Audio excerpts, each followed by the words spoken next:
because the least serious you take Jake, and I've said this about everybody that's fought him, the ones that don't take him serious, the ones that say he's a YouTuber and everything else, they end up losing. Wade Plumman put it perfectly. The moment you don't take Jake Paul seriously, you've already lost. Fighters have made the same mistake again and again. They look at Jake and see a YouTuber, not a boxer. And then, somewhere in round 3 or 4, reality punches back hard. That's the thing with Jake Paul. He's not pretending anymore. The media still calls him a content creator, but inside the ropes, he's become a disciplined student of the sport. And as Wade explained, the least serious opponents, the ones who thought they could clown him, ended up humiliated. Or they end up looking like, oh, wait a second, this guy was a little better than I thought. They end up either getting taken by surprise or actually sometimes losing because they don't realize that Jake actually takes it serious. What makes this dangerous for Gervonta Davis is that he's stepping into a narrative trap.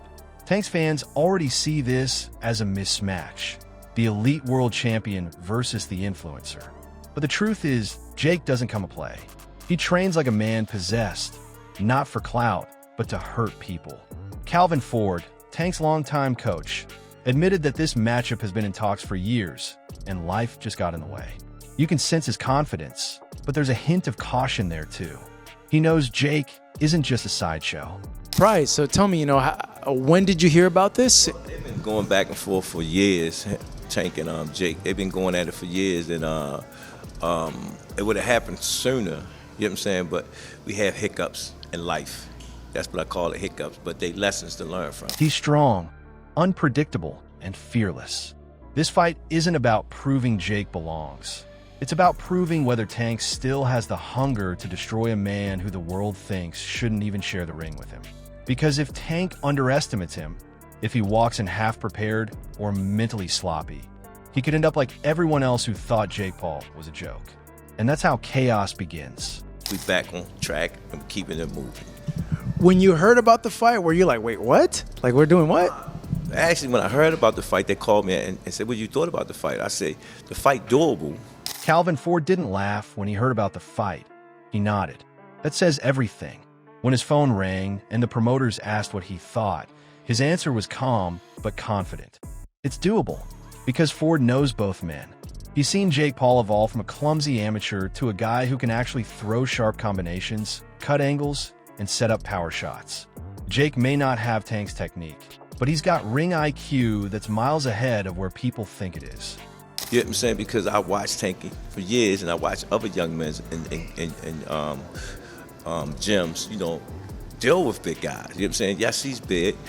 To me, it's like Jake having his first open fights. If anybody know about the amateurs going open, then you go pro. So, he's a very fighting guy that does have skills. Ford compared it to an amateur turning open class, the point where you've outgrown the beginner stage and can now test yourself against the real ones.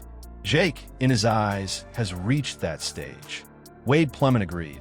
He said it bluntly. Skill for skill, it's not even close. Gervonta's boxing ability is on another planet. His reflexes, his footwork, his explosiveness, they're polished through years of war. But Jake's not trying to outbox him. He's trying to outweigh him. That's the wild part. So that's an honest, I think, assessment from Calvin Ford on where Jake is and why he thinks this fight's doable. I mean, I think everybody is under the same understanding that skill for skill, Jake Paul is not the same level of boxer as Tank Davis. Ford and Wade both understand what makes this fight dangerous. Not the skills, but the physics. Jake's body gives him a level of forgiveness Tank doesn't have. He can eat punches that would knock smaller men cold. He can take risks, throw wide, absorb jabs, and still come forward. Ford knows Tank's got to be perfect. Jake only has to be good enough. And in that gap between perfection and power lies all the danger in the world. It's not even remotely close when it comes to the skill of the sport. Now, what makes up for the difference in skill is Jake's massive size and Tank's lack thereof. Jake's power versus Tank's skill, experience, timing, speed, all of it. When Wade Plumman broke it down, he didn't sugarcoat it. Jake Paul's skills are nowhere near Gervonta's. But that's not the fight. The fight is between Tank's precision and Jake's mass. Jake's advantage isn't just size, it's what that size allows him to do. He can make mistakes and survive them. He can trade punches that Tank wouldn't dare risk at 135 pounds. A single Jake right hand can shift the rhythm. Not because it's the cleanest, but because it's heavy. You know what I'm saying? That just, it's not good. It's not good for the sport. You know, a lot of people say, oh, money this and money that, but you gotta do business the right way. Meanwhile, Lamont Roach and his father looked at this matchup with disdain. They called out the sport itself, saying these kinds of crossovers cheapen boxing, take opportunities from real contenders. And maybe they're right, but even they couldn't deny the spectacle. Because at the end of the day, the lights, the noise, the money, it all brings the world attention back to boxing. You got guys on that other side, especially fighters, that take time out of their life, train, you know what I'm saying, get their coaches, their small partners, they go different places, travel. They invest a lot of times in their career. Whether you love or hate Jake Paul, you watch. But here's what's poetic. While the sport debates legitimacy, Tank and Jake are preparing for something brutally simple. One punch to prove who belongs. Tank's skill is pure, carved through years of blood and sacrifice. Jake's power is raw, a gift of physics and persistence. And when those two collide, it's not going to be a boxing match. It's going to be a test of what really matters, skill or strength. But we solid. We're going to stand 10 toes down, man, and we're going to see what's next for us. Lamont Roach said it best. We're standing 10 toes down. There's pride on the line here, not just money. Everyone in Tank's circle knows that if they lose to Jake Paul, it's not just a defeat, it's a stain. Wade Plemon added another layer. He said Jake can still crack. For all his flaws, Jake's got pop. He's got a jab that stings, a right hand that can end nights, and just enough unpredictability to make a world champion nervous. Right, he still can crack. He's still, for his size, is a little quicker than people think, and he has a decent enough jab on him. But they see something, more than maybe something. They see a lot of things that they can take advantage of him. But the real question isn't about power, it's about mindset. Can Tank keep his composure against a man who's twice his size, who walks through punches most can't? Then there's the emotional weight, the unfinished business of rematches, bad blood, and social media disrespect. The big question here is, that rematch versus Gervonta. All that kept on going back and forth. It was supposed to happen in August, didn't happen, then now his exhibition fight. So where's that leave us right now? You think we're going to get that rematch fight versus Gervonta after this fight? Who knows? Even Lamont Sr. admitted the sport feels chaotic right now, with fights falling apart and careers hanging in limbo. So this fight, Tank versus Jake, is more than an exhibition. It's a battle for respect. Tank's fighting for the purity of boxing. Jake's fighting for validation, to prove he belongs among men who've bled for decades. Both are chasing legacy, but only one can leave with it. He said he's retiring. I believe him. I think he's scared. So if he's going to retire, I believe he's going to retire. You think he'll retire after the exhibition match? I think so. When Lamont Roach claimed Tank might retire after this fight, calling him scared, it revealed how deep the mind games have gone. It's not just about who hits harder anymore. It's about who believes harder. Tank's never been one to run. But when people start throwing around words like retirement and fear, it hits differently. Because those accusations don't question your record. They question your character. Guy that's targeting the body. And it's the best thing that Tank could do for this fight. I mean, trying to go headshot for headshot with Jake Paul when Jake's 7 inches taller than he is. I'm assuming he's going to have a bit of a reach, even though Tank has a kind of freakish reach for his height. I don't think that's a great idea. Wade Plemon countered that by analyzing the strategy. Tank's got to go to the body. Jake's height, his reach, his frame, they're all obstacles up top. Headhunting won't work, but break the body, slow the movement, and the size advantage starts to shrink. This is where Tank's genius shines, his ability to adapt. He's not just a brawler. He's a tactician disguised as a knockout artist. And if he goes in with that mindset, Jake's muscles won't save him. But if he walks in angry, emotional, careless, trying to prove a point, he might find himself swinging at a wall that punches back. The fight's emotional undercurrent turned nasty. So, Tank is just so much more better than Jake Paul. And some people feel, well, Jake Paul is this big heavyweight that punches hard, and Tank's going to find out, I mean, do you feel like this is going to be an actual real fight just underneath the term exhibition? And do you see the fight playing out when someone gets hurt? Lamont Roach Sr. spoke about personal lines being crossed, family insults, bad business, raw disrespect. He made it clear, this isn't hype anymore, it's personal. Wade Plemon explained why Jake does these fights, legacy theft. He hunts for credibility. He doesn't chase belts, he chases names. We'll find out whether Jake's muscles can stop a missile. Because if Gervonta is in the right headspace, if his mind is sharp and his heart steady, Jake Paul's superpower won't save him. And that's when the world will remember. Size makes you strong. Skill makes you survive. But character, that's what makes you a fighter. I feel disrespected towards the disrespect that was pointed towards me, or that was, on his behalf.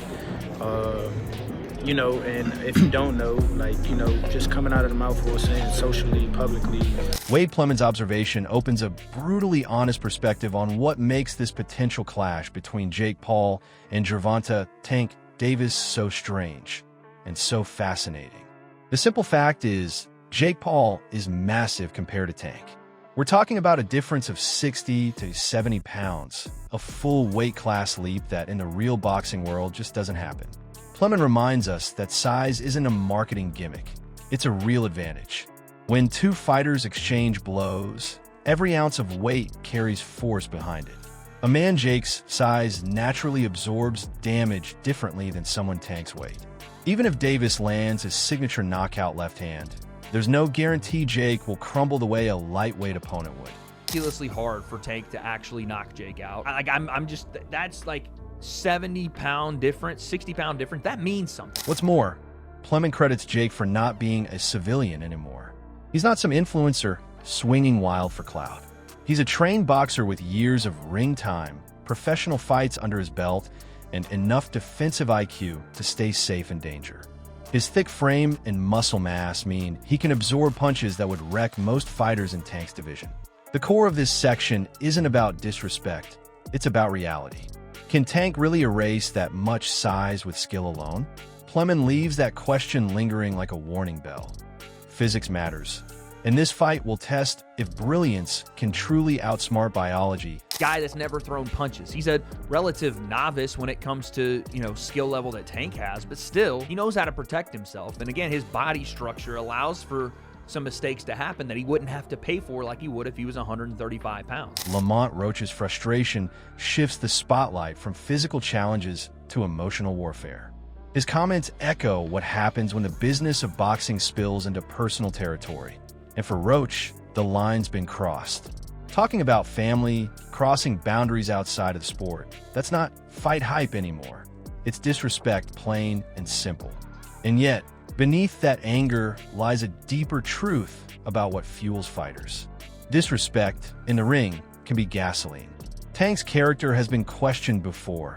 His maturity, his discipline, his off-ring antics.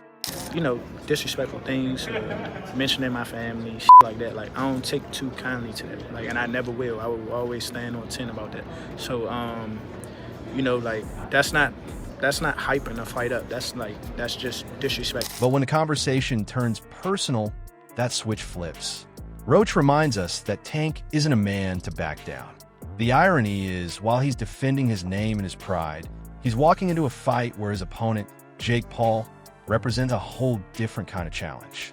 Jake's not just strong, he's strategic, technical enough to use his body size intelligently.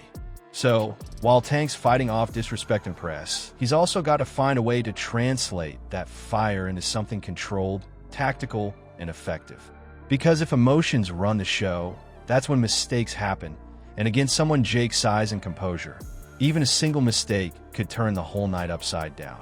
Point being, I would be impressed, very, if Tank knocked him out cold or dropped him with some, hurt him badly, because how much bigger Jake is and he knows how to operate in a boxing ring. It's not like me getting in there with Gervonta. I should be sparked out in 30 seconds. But Jake has a decent amount of professional. Roach's follow-up comment about bad business cuts into the ethics of how this fight even came together. But there's another layer here, the psychology of preparation. He's calling out Jake Paul's brand of boxing for stepping outside traditional norms, making fights that bend the sport's rules for money, spectacle, and headlines. Yet, there's also reluctant respect buried in his words. Jake understands boxing. He's not a weekend warrior anymore. For 6 or 7 years, this has been his life. Outside of boxing, and Don't go there with me. That's all I'm saying. So that's where the disrespect lies. And then he just did bad business. He trains, studies, and builds game plans like a true pro. And that's where Roach gives credit. Jake's commitment has made him dangerous. He's disciplined, patient, and calculated, even if he doesn't have the technical beauty of Tank Davis. It's about protecting what he's built, showing the world that pure skill, honed from years in the trenches, can't be bought or fabricated. This section closes with a haunting contrast. One man chasing validation, the other defending legacy. But both know one night in the ring will decide which truly matters more.